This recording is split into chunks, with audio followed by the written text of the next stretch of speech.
Greetings everyone. நம்ம daily competitive exam point of view Hindi newspaper பார்த்துட்டு இருக்கோம். இன்னைக்கு என்ன இம்பார்ட்டன்ட் நியூஸஸ் இருக்கு அப்படிங்கிறத பார்ப்போம். ஸோ டேரக்டா எடிட்டோரியல் பேஜ் போயிடலாம். எடிட்டோரியல் பேஜ்ல பார்த்தோம்னா இந்தியாவோட ஸ்டாண்டை வச்சு ஒரு விஷயம் கொடுத்துருக்காங்க. என்ன அப்படின்னு பார்த்தோம்னா India's nuanced approach in south China sea அப்படின்னு கொடுத்துருக்காங்க. ஸோ தென்சீன கடலில் இந்தியாவோட அப்ரோச் எப்படி இருக்கணும் அப்படிங்கிறத சொல்லி தான் கொடுத்துருக்காங்க. ஸோ இந்த தென்சீன கடல்னு எடுத்து பார்த்துட்டோம்னா நமக்கு இந்த சவுத் சைனா சி இந்தியாவோட ஈஸ்டர்ன் பார்ட்டில் வந்து இருக்குது. ஓகேங்களா? ஸோ சவுத் சைனா சி எடுத்துக்கிட்டோம் அப்படின்னா நமக்கு பிலிப்பைன்ஸ், மலேசியா, சிங்கப்பூர் இந்த ரீஜன் சுற்றி இருக்கக்கூடிய கடலை தான் வந்து நம்ம சவுத் சைனா சி அப்படிங்கிறத சொல்கிறோம். ஓகேங்களா? ஸோ இந்த சவுத் சைனா சியில் என்ன ஒரு பிரச்சனை அப்படின்னு பார்த்தோம்னா இந்த சவுத் சைனா சியை பொறுத்த வரைக்கும் நம்ம சொன்னோம் இல்லையா, ஒரு 9 நாடுகள் வந்து இந்த சவுத் சைனா சியோட பார்டர் கண்ட்ரிஸாக இருக்குது. ஓகேங்களா? ஸோ நமக்கு வந்து புரூனைன் கண்ட்ரி இருக்குது, மலேசியா இருக்குது, தாய்லாந்து இருக்குது, சிங்கப்பூர் இருக்குது, பிலிப்பைன்ஸ் இருக்குது, இந்தோனேஷியா இருக்குது, தைவான் இருக்குது. இந்த மாதிரி பல நாடுகள் சைனாவோட சேர்த்து இத்தனை நாடுகள் வந்து நமக்கு அந்த சவுத் சைனா சியோட பார்டர் கண்ட்ரிஸாக இருக்காங்க. இருந்தாலும் சவுத் சைனா சியில் சைனாவோட அக்ரஷன் அப்படிங்கிறது, ஆதிக்கம் அப்படிங்கிறது ரொம்ப அதிகமாக இருக்குது. அந்த மொத்த கடல் பரப்பும் எங்களுக்கு சொந்தமானது அப்படின்னு சொல்லி சைனீஸ் கவர்மெண்ட் வந்து நிறைய விஷயங்கள் வந்து பண்ணிட்டு இருக்காங்க. ஸோ உலக நாடுகள்லாம் என்ன சொல்றாங்கன்னா அது வந்து ஒரு இன்டர்நேஷனல் வாட்டர்ஸா இருக்கு, மற்ற நாடுகளுக்கும் அதுல பங்கு இருக்கு அப்படிங்கறத சொல்லிட்டு தொடர்ச்சியா வலியுறுத்திட்டே வராங்க. ஸோ இதுதான் இந்த சவுத் சைனா சி ப்ராப்ளம் அப்படிங்கிறது.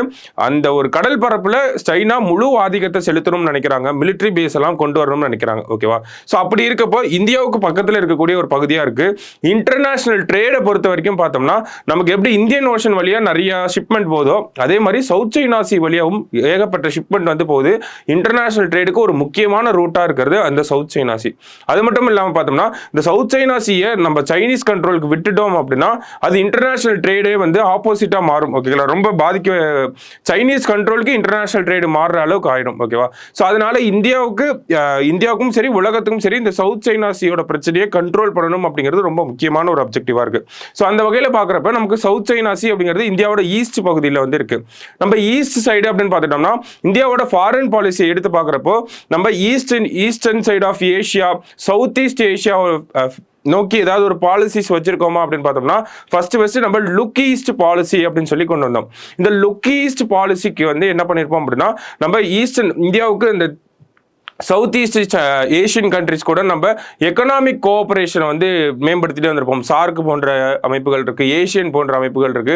ஸோ அந்த மாதிரி இருக்கக்கூடிய நாடுகள், இந்த சவுத் ஈஸ்ட் ஏஷியாவில் இருக்கக்கூடிய நாடுகள் கூட நம்ம economic cooperation, exploration, mineral exploration இந்த மாதிரியான விஷயங்களை வந்து நம்ம பண்ணிட்டே இருந்திருப்போம். அதுக்கு அடுத்ததாக பார்த்தோம்னா நம்ம கவர்மெண்ட் மாறுது. 2014 அப்புறம் என்ன ஆகுது அப்படின்னு பார்த்தோம்னா அந்த லுக் ஈஸ்ட் அப்படிங்கிறது ஆக்ட் ஈஸ்ட் பாலிசியா மாறுது. ஓகேங்களா? ஃபர்ஸ்ட் என்னவா இருந்துச்சு? லுக் ஈஸ்ட் பாலிசியா இருந்துச்சு. அடுத்து என்னவா மாறுது? ஆக்ட் ஈஸ்ட் பாலிசியா மாறுது. அப்போ நமக்கு எக்ஸாம்ல லுக் ஈஸ்ட் பாலிசிக்கும் ஆக்ட் ஈஸ்ட் பாலிசிக்கும் என்ன ஒரு வித்தியாசம் இருக்கு அப்படின்னு கேட்டாங்கன்னா ஈஸியா சொல்லிடலாம். லுக் ஈஸ்ட் பாலிசி அப்படிங்கிறது நமக்கு எக்கனாமிக் கோஆபரேஷன் மட்டும்தான். ஓகேங்களா? பொருளாதாரம் சார்ந்த ஒரு கூட்டமைப்பு தான், ஒரு கொள்கை தான் வந்து லுக் ஈஸ்ட் பாலிசி அப்படிங்கிறது. பொருளாதாரம் மற்றும் பாதுகாப்பு சார்ந்த ஒரு கொள்கை தான் ஆக்ட் ஈஸ்ட் பாலிசி அப்படிங்கிறது. அப்போ லுக் ஈஸ்ட் அப்படின்னா எக்கனாமிக் கோஆபரேஷன் மட்டும்தான். ஆக்ட் ஈஸ்ட் அப்படின்னா நமக்கு economic plus strategic plus military cooperation அப்படிங்கிறத நம்ம எடுத்துக்கலாம். ஸோ அந்த வகையில் ஆக்ட் ஈஸ்ட் பாலிசி வந்ததுக்கு அப்புறமா இந்தியாவோட ஃபாரின் பாலிசியில் சவுத் ஈஸ்ட் ஏஷியாவுக்கு நம்ம ஆக்ட் ஈஸ்ட் அப்படிங்கிற ஒரு விஷயத்தை கொண்டு வரோம். இந்த ஆக்ட் ஈஸ்ட் பாலிசி மூலியமா இந்த இந்தோனேஷியா, வியட்நாம் போன்ற நாடுகள் கூட, இந்த மலேசியா, சிங்கப்பூர் இந்த மாதிரி நிறைய கண்ட்ரிஸ் இருக்காங்க இல்லையா, ஸோ அவங்க கூட எல்லாம் நம்ம மிலிட்டரி கோஆபரேஷன் பண்றோம். மிலிட்டரி கோஆபரேஷன் நம்ம எப்படி பண்றோம் அப்படின்னா அவங்க கூட நம்ம மிலிட்டரி எக்ஸசைசஸ் பண்றோம், நேவல் எக்ஸசைசஸ் வந்து பண்றோம். இந்த மாதிரி எல்லாம் பண்றதுனால இந்தியா அந்த இடத்துல ஒரு ஆக்டிவ்ஸ் அந்த ஒரு மிலிட்டரி சார்ந்த ஒரு பிரசன்ஸையும் வந்து இருக்க வச்சுட்டே இருக்காங்க. ஓகேங்களா? அந்த இடத்துல ஒரு தக்க வச்சுட்டே இருக்காங்க. ஸோ இதுதான் நம்மளோட லுக் ஈஸ்ட் ஆக்ட் ஈஸ்ட் பாலிசிக்கு உள்ள வித்தியாசம். இந்த ஆக்ட் ஈஸ்ட் பாலிசி மூலமா இந்தியா சவுத் சைனா சீல அவங்களுக்கும் ஒரு சே இருக்கு, ஒரு உரிமை இருக்கு அப்படிங்கிறத நிலைநாட்டுறாங்க. எப்படி அப்படின்னு பார்த்தோம்னா இந்த சின்ன சின்ன நாடுகள் சொன்னோம் இல்லையா, Indonesia, Taiwan, Singapore, Brunei, Malaysia இந்த மாதிரியான நாடுகள் சைனாவை எதிர்த்து நிற்க முடியாது. அவங்களுக்கு ஒரு ரெப்ரசன்டேட்டிவா இந்தியா அந்த இடத்துல போய் நிற்கணும் அப்படிங்கிறதா இந்த ஆர்டிக்கல்ல சொல்லியிருப்பாங்க. இந்தியாவோட பொசிஷனுமே அதான் தான் இருக்கு. ஓகேங்களா? இந்த நாடுகள் எல்லாமே ஏஷியன், சார்க் போன்ற மாநாடுகளில் கூட்டமைப்பில் வந்து ஒரு உறுப்பினர் நாடுகளாக இருக்காங்க. ஸோ அவங்களோட குரலை எடுத்து சொல்லணும் நம்ம. அதே மாதிரி நம்ம G20 சொல்லியிருந்தோம் India is the leader of global south அப்படின்னு சொல்லியிருந்தாங்க. ஓகேங்களா? இந்த சதர்ன் ஹெமிஸ்பியர் ஃபுல்லா இருக்கக்கூடிய நாடுகளுக்கு ஒரு லீடரா யாரை பார்க்குறாங்க? வெஸ்டர்ன் கண்ட்ரிஸ் இந்தியாவை தான் பார்க்குறாங்க. அப்போ இந்தியா தான் leader of the global south அப்படின்னு சொல்றாங்க. அப்போ குளோபல் சவுத் சவுத்தில் ஒரு பிரச்சனை வந்துச்சுன்னா அதுக்கு இந்தியாவோட பொசிஷன் அப்படிங்கிறது ரொம்ப முக்கியமாக இருக்குது.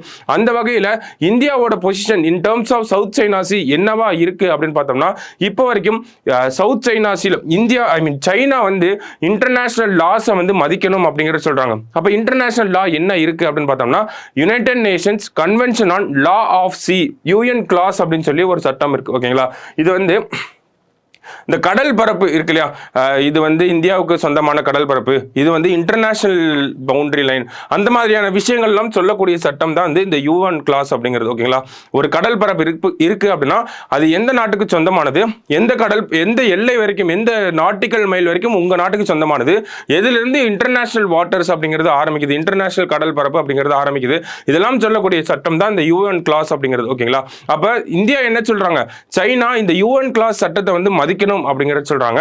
வேற என்ன சொல்றாங்க அப்படின்னு பார்த்தோம்னா, நம்ம சொன்னோம் ஒரு 9 நாடுகள் இந்த சவுத் சைனா சீயோட பார்டர் கண்ட்ரிஸா இருக்கு அப்படின்னு சொல்லி. ஸோ அந்த 9 நாடுகளுக்கும் அந்த சவுத் சைனா சி சொந்தமாக தான் இருக்கு. அப்போ அவங்களுக்கு உண்டான இறையாண்மையும் சைனா மதிக்கணும் அப்படிங்கிறத சொல்றாங்க.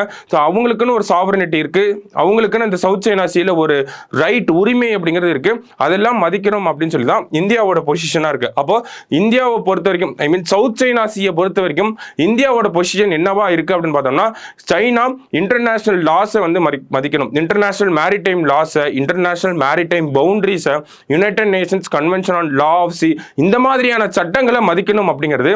அதே மாதிரி 9 நாடுகள் பார்டர் கண்ட்ரிஸா இருக்காங்க சவுத் சைனா சீக்கு. ஸோ அவங்களோட இறையாண்மை மற்றும் உரிமைகளையும் மதிக்கணும் அப்படிங்கிறதா இந்தியாவோட அஃபிஷியல் பொசிஷனா இருக்கு. அது மட்டும் இல்லாம இந்தியாவும் அடுத்த கட்டமா இந்த சவுத் சைனா சீல இருக்கக்கூடிய அக்ரஷனை கட்டுக்குள்ள கொண்டு வரதுக்கு நிறைய நடவடிக்கைகளை எடுக்கணும் அப்படிங்கிறதா இந்த ஒரு ஆர்டிக்கலை நம்ம தெரிஞ்சுக்கிட்ட விஷயமா இருக்கு. சரிங்களா, ஸோ சவுத் சைனா சீயை பொறுத்த வரைக்கும் இந்தியாவோட பொசிஷன் என்ன, லுக் ஈஸ்ட் பாலிசிக்கும் ஆக்ட் ஈஸ்ட் பாலிசிக்கும் இருக்கக்கூடிய வித்தியாசங்கள் என்ன அப்படிங்கிறத நம்ம இந்த ஆர்டிக்கல்ல தெரிஞ்சுக்கிறோம். ஓகேங்களா, ஸோ இது ஒரு இம்பார்ட்டன்டான ஆர்டிக்கலா இருந்துச்சு. ஸோ அடுத்த கட்டங்களுக்கு போகும் நம்ம. ஓகேங்களா, அடுத்தடுத்து என்னென்ன இம்பார்ட்டன்ட் நியூஸஸ் இருந்துச்சு அப்படிங்கிறத பார்ப்போம். ஸோ ப்ரிலிம்ஸ் பாயிண்ட் ஆஃப் வியூல நிறைய இம்பார்ட்டண்ட்டாக இருந்துச்சு. இந்த இடத்துல பார்த்தோம் அப்படின்னா, இண்டிஜினியஸ்லி பில்ட் க்ரூஸ் மிசைல் அப்படின்னு சொல்லியிருக்காங்க. ஓகேங்களா, ஸோ ஒரு மிசைல் டெஸ்டிங் அப்படிங்கிறது நடந்திருக்கு. டிஆர்டிஓவில் சமீபத்தில் ஒரு 2-3 மிசைல் டெஸ்ட் நடந்திருக்கு. இதோட சேர்த்து பார்த்தோம்னா நமக்கு மொத்தம் 3வது மிசைல் டெஸ்ட்டை பண்ணியிருக்காங்க. என்னென்ன மிசைல் டெஸ்டிங் அப்படின்னு பார்த்தோம்னா, ஃபர்ஸ்ட் அக்னி 5 அப்படிங்கிறத பண்ணியிருந்தாங்க. இல்லையா, அக்னி 5 அது ஒரு டெக்னாலஜியை யூஸ் பண்ணி பண்ணியிருந்தாங்க. அது என்ன டெக்னாலஜி அப்படின்னு பார்த்தோம்னா, MIRV அப்படின்னு சொல்லக்கூடிய MIRV டெக்னாலஜியை யூஸ் பண்ணி அக்னி 5 அப்படிங்கிற ஒரு மிசைலை டெஸ்ட் பண்ணியிருந்தாங்க. அதுக்கப்புறமா என்ன பண்ணியிருந்தாங்க அப்படின்னா, அக்னி பிரைம் அப்படின்னு சொல்லக்கூடிய ஒரு மிசைலை டெஸ்ட் பண்ணியிருந்தாங்க. இப்போ என்ன பண்ணியிருக்காங்க அப்படின்னு பார்த்தோம்னா, ITCM அப்படின்னு சொல்லக்கூடிய இண்டிஜினியஸ்லி டெஸ்டட் க்ரூஸ் மிசைல் அப்படின்னு சொல்றாங்க. ஓகேங்களா, ஸோ இந்த மிசைலை பொறுத்த வரைக்கும் பார்த்தோம்னா எந்த ஸ்பெசிஃபிகேஷனையும் நமக்கு வெளியிடல. இந்த மாதிரி ஒரு மிசைல் டெஸ்டிங் பண்ணியிருக்கோம், அது சக்சஸ்ஃபுல்லா இருக்கு அப்படிங்கிறத மட்டும்தான் சொல்லியிருக்காங்க. வேற எந்த ஒரு ஸ்பெசிஃபிகேஷனையும் நமக்கு சொல்லல. ஸோ அதை சொல்லுவாங்க, வெயிட் பண்ணி பார்ப்போம் என்னென்ன ஸ்பெசிஃபிகேஷன் இருக்கு, என்ன ரேஞ்சில் இருக்க போகுது இந்த மிசைல், சர்ஃபேஸ் டு ஏர் மிசைல்னு சொல்றாங்க. ஸோ அந்த மாதிரியான விஷயங்கள்லாம் நமக்கு இதுக்கப்புறம் ஒரு செய்தி குறிப்பு வரும், அதில் நம்ம பார்ப்போம். ஓகேவா, ஸோ இப்போதைக்கு ஒரு மிசைலை டெஸ்ட் பண்ணியிருக்காங்க. என்ன மிசைல் அப்படின்னு பார்த்தோம்னா, ITCM indigenous technology cruise missile அப்படிங்கிறத சொல்றாங்க. ஓகேவா, ஸோ அதை பத்தின பெயர்கள் எல்லாமே நம்ம டீப்பா பார்ப்போம். ஆனால் அதில் எதுவும் இப்போதைக்கு அந்த செய்தி குறிப்பில் கொடுக்கல நமக்கு. ஸோ அடுத்த கட்டமாக பார்த்தோம்னா, Srinagar likely to be tagged as world craft city from India அப்படின்னு சொல்றாங்க. ஓகேங்களா, ஸோ இந்த வேர்ல்டு கிராஃப்ட்ஸ் கவுன்சில் இன்டர்நேஷனல் அப்படின்னு ஒரு அமைப்பு இருக்கு. ஓகேங்களா, வேர்ல்டு கிராஃப்ட்ஸ் கவுன்சில் இன்டர்நேஷனல் அப்படின்னு சொல்லி அமைப்பு இருக்கு. ஸோ இந்த கவுன்சில் என்ன பண்ணுவாங்க அப்படின்னு பார்த்தோம்னா, இந்த கைவினை பொருட்கள் அதிகமாக செய்யக்கூடிய கண்ட்ரிஸ் எல்லாம் அந்த கிராஃப்ட் சிட்டி அப்படின்னு சொல்லி ஒரு அங்கீகாரம் கொடுப்பாங்க. ஓகேங்களா, எப்படி நம்ம யுனெஸ்கோ ஹெரிட்டேஜ் சைட்டுன்னு ஒரு அங்கீகாரம் கொடுக்குறோமோ அந்த மாதிரி கிராஃப்ட் சிட்டி அப்படின்னு சொல்லி ஒரு அங்கீகாரம் கொடுப்பாங்க. ஸோ அந்த வகையில் இந்தியாவோட வேர்ல்டு கிராஃப்ட் சிட்டியா யார் இருக்க போறாங்கன்னா, ஸ்ரீநகர் இருக்க போறாங்க. அதுக்கான அனௌன்ஸ்மெண்ட் சீக்கிரமா வரப்போகுது அப்படிங்கறத இந்த செய்தி குறிப்பில் கொடுத்திருக்காங்க. அப்ப பிரிலிம்ஸ் பாயிண்ட் ஆஃப் வியூல இந்தியாவில இருந்து ஒரு வேர்ல்டு கிராஃப்ட் சிட்டி இருக்கு, அது எந்த சிட்டி அப்படின்னு கேட்டாங்கன்னா நமக்கு ஸ்ரீநகர் அப்படிங்கிறது தெரிஞ்சா போதும். ஓகேங்களா, ஸோ அடுத்த செய்தியில பார்த்தோம்னா, WHO defines pathogens that transmit through air. நமக்கு காற்று மூலியமா டிரான்ஸ்ஃபர் ஆகக்கூடிய அந்த நோய் கிருமிகள் இருக்கு இல்லையா, அதுக்கு ஒரு டெஃபினிஷன் அப்படிங்கறத கொடுத்துருக்காங்க, ஒரு பேர் வந்து வச்சிருக்காங்க. ஓகேங்களா, so WHO defines pathogens that transmit through air. அது எப்படி டிஃபைன் பண்ணியிருக்காங்க அப்படின்னா, இன்ஃபெக்ஷியஸ் ரெஸ்பிரேட்டரி பார்ட்டிகல்ஸ் அப்படின்னு சொல்லி நமக்கு டிஃபைன் பண்ணியிருக்காங்க. ஸோ இதனுடைய தமிழாக்கம் சரியா நம்மளால பண்ண முடியல இப்போதைக்கு.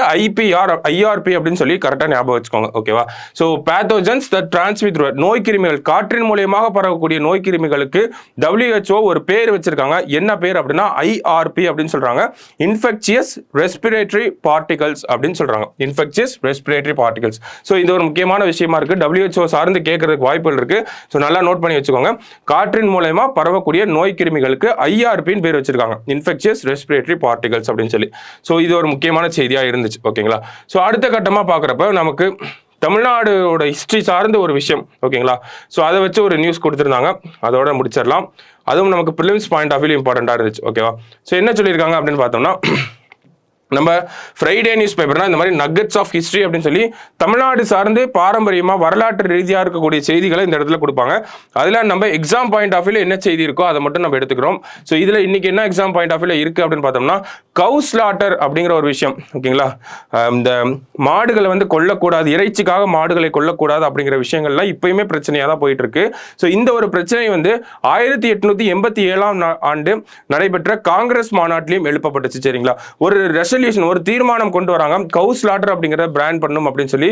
இருந்தாலும் அந்த தீர்மானம் அப்படிங்கிறது நிறைவேறாம போயிருக்கும். ஓகேங்களா. சோ ஒரு மைனாரிட்டி பீப்புள் கூட அந்த ஒரு ரெசல்யூஷன் எதிர்த்தா அதை பாஸ் பண்ணக்கூடாது அப்படிங்கிறது நமக்கு காங்கிரஸோட ஒரு கொள்கையா அந்த இடத்துல சொல்லியிருப்பாங்க. ஸோ அதை ஒரு 1 மார்க்கா நம்ம பார்க்குறோம். ஓகேங்களா. ஸோ அப்போ கவு ஸ்லாட்டருக்கான ரெசல்யூஷன் அப்படிங்கிறது காங்கிரஸோட எந்த மாநாட்டில் வந்துச்சு? அந்த பசுக்களை கொல்லக்கூடாது அப்படிங்கிற அந்த ஒரு தீர்மானம் காங்கிரஸோட எந்த ஒரு மாநாட்டில் வந்துச்சு அப்படின்னு பார்த்தோம்னா, 1887ஆம் ஆண்டு மெட்ராஸ்ல நடைபெற்ற காங்கிரஸ் மாநாட்டில் வந்துச்சு. 3வது காங்கிரஸ் மாநாடா இருக்கு. ஓகேங்களா. ஸோ இது ஒரு விஷயம் நமக்கு ப்ரிலிம்ஸ் பாயிண்ட் ஆஃப் வியூல, INM பாயிண்ட் ஆஃப் வியூல கூட கேட்கறதுக்கு வாய்ப்புகள் இருக்கு. ஓகேவா. ஸோ இதெல்லாம் வந்து இன்னைக்கு நியூஸ் பேப்பர்ல பொறுத்த வரைக்கும் பார்த்தோம்னா இம்பார்ட்டன்டான செய்திகளா இருந்துச்சு. ஸோ எல்லாத்தையும் நல்லா நோட் பண்ணி வச்சுக்கோங்க.